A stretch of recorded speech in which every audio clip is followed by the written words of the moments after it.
नमस्कार। जब हम भारत के संविधान के बारे में सोचते हैं तो क्या जहन में आता है? एक मोटी सी कानूनी किताब है ना? लेकिन असल में ये सिर्फ एक दस्तावेज नहीं है। ये दुनिया के सबसे बड़े लोकतंत्र का, कह सकते हैं, एक पूरा ब्लूप्रिंट है। एक बहुत ही शानदार, सोची समझी डिजाइन। तो चलिए, आज इसी डिजाइन को, इसी ब्लूप्रिंट को परत दर परत खोलकर समझते हैं। तो आज इस सफर में हम क्या-क्या देखने वाले हैं? सबसे पहले हम इस संविधान के विशाल आकार को समझेंगे। मतलब, ये इतना बड़ा क्यों है? फिर हम देखेंगे कि इसमें पावर को कैसे बैलेंस किया गया है। इसके बाद नागरिक और सरकार के बीच का रिश्ता क्या है, इस पर बात करेंगे। फिर आएंगे हमारे लोकतंत्र के वो कौन से मजबूत स्तंभ हैं जिन पर ये सब टिका है। और हाँ, आखिर में ये भी देखेंगे कि ये कोई पत्थर की लकीर नहीं, बल्कि एक जिंदा, जागता, सांस लेता हुआ दस्तावेज है जो समय के साथ खुद को बदलता है। तो ठीक है, अब गहराई में उतरते हैं। शुरुआत करते हैं पहले हिस्से से और समझते हैं कि यह संवैधानिक प्रोजेक्ट कितना बड़ा और कितना जटिल था।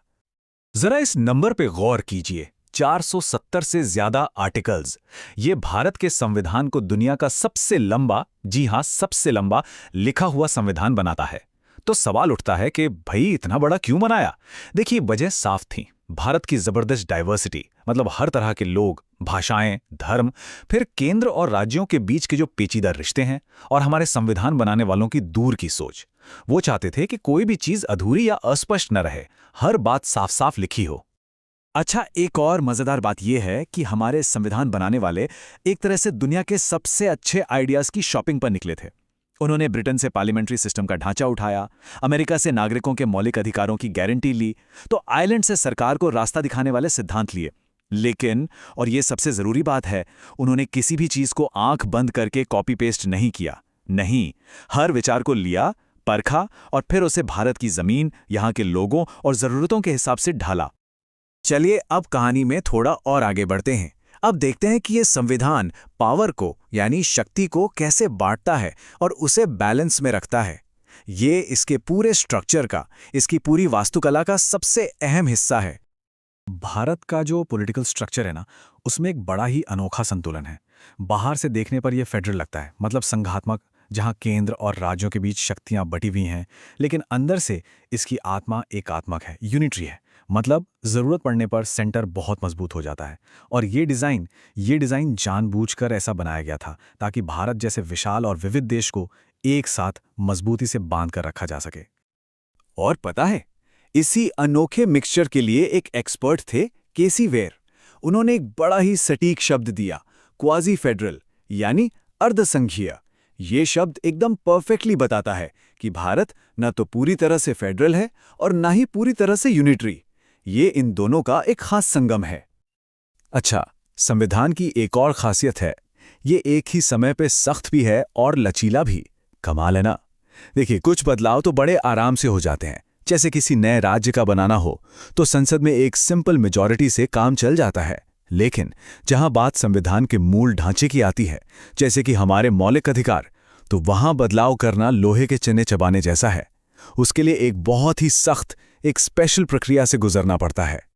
जैसा कि हमने पहले जिक्र किया, भारत ने ब्रिटेन वाला पार्लियामेंट्री सिस्टम अपनाया है। अब इसका मतलब क्या है? सीधा सा मतलब है कि जो सरकार है, यानी प्रधानमंत्री और उनके मंत्री, वो संसद के प्रति जवाबदेह हैं। और संसद कौन है? संसद है जनता के चुने हुए नुमाइंदे। तो घुमा फिराकर सरकार सीधे जनता को जवाबदेह है। राष्ट्रपति देश के प्रमुख तो हैं, पर वो नाम मात्र के हैं। असली पावर, असली कार्यकारी शक्ति प्रधानमंत्री के हाथ में होती है। और इसका सबसे बड़ा फायदा, अकाउंटेबिलिटी, सीधी जवाबदेही। चलिए, अब तक हमने सरकार के स्ट्रक्चर की बात की। अब अपना फोकस थोड़ा बदलते हैं और सरकार, यानी स्टेट, और उसमें रहने वाले लोगों, यानी नागरिकों के बीच के रिश्ते को समझते हैं। संविधान के पार्ट 3 में आते हैं हमारे मौलिक अधिकार, यानी फंडामेंटल राइट्स। ये वो अधिकार हैं जो हर नागरिक को एक गारंटी के तौर पर मिले हैं। ये एक तरह का सुरक्षा कवच हैं। और सबसे सबसे जरूरी बात यह है कि ये सिर्फ कागज पर लिखे शब्द नहीं हैं, ये जुडिशियली एनफोर्सेबल हैं। मतलब ये कि अगर सरकार इनमें से किसी भी अधिकार को छीनने की कोशिश करती है तो कोई भी नागरिक सीधे कोर्ट का दरवाजा खटखटा सकता है। ये बहुत बड़ी ताकत है। अच्छा, अधिकारों के बाद आते हैं directive principles of state policy, यानी डीपीएसपी। अब ये क्या है? इन्हें आप सरकार के लिए एक नैतिक और राजनीतिक गाइडबुक समझ सकते हैं, एक तरह का रोड मैप जो बताता है कि देश को किस दिशा में ले जाना है। इनका मकसद है भारत को एक वेलफेयर स्टेट यानी एक कल्याणकारी राज्य बनाना, एक ऐसा राज्य जहां सबको सामाजिक और आर्थिक न्याय मिले। तो इन दोनों में फर्क क्या है? फर्क बहुत बड़ा और बहुत जरूरी है। देखिए, फंडामेंटल राइट्स एक कानूनी ढाल की तरह हैं जो हमें सरकार की मनमानी से बचाते हैं। वहीं डायरेक्टिव प्रिंसिपल्स एक नैतिक कंपास की तरह हैं जो सरकार को सही दिशा दिखाते हैं, सामाजिक कल्याण की राह दिखाते हैं। तो एक है वो अधिकार जिसे हम कोर्ट में जाकर लागू करवा सकते हैं, और दूसरा है एक आदर्श लक्ष्य जिसे पाने की सरकार से उम्मीद की जाती है। लेकिन रुकिए, ये रिश्ता एक तरफा नहीं है। अगर अधिकार हैं तो कुछ जिम्मेदारियां भी तो होंगी, है ना? बस यहीं पर आते हैं हमारे मौलिक कर्तव्य, यानी फंडामेंटल ड्यूटीज। तो ये संविधान एक टू वे स्ट्रीट बनाता है, जहां नागरिकों के भी देश के प्रति कुछ कर्तव्य तय किए गए हैं। बहुत बढ़िया। अब जरा उन बड़ी बड़ी बुनियादों, उन मजबूत पिलर्स पर नजर डालते हैं जिन पर हमारा पूरा संवैधानिक ढांचा खड़ा है। हमारे संविधान की प्रस्तावना में कुछ शब्द लिखे हैं जो भारत के कैरेक्टर को बताते हैं।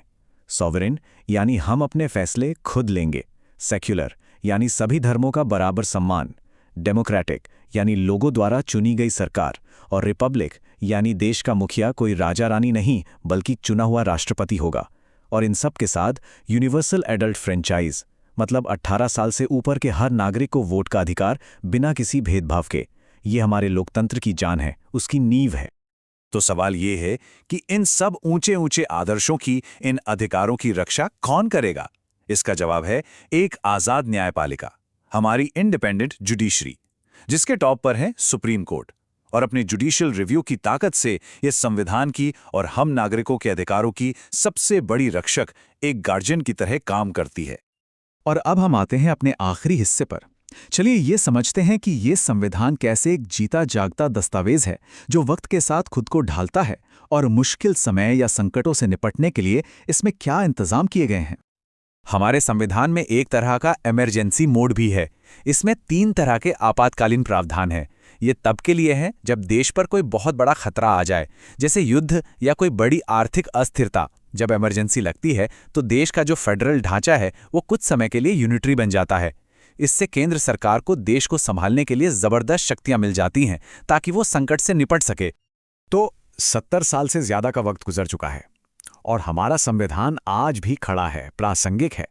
इसकी ताकत और इसके लचीलेपन का जो ये अनोखा संगम है, ये भारत के भविष्य को आगे कैसे लेकर जाएगा?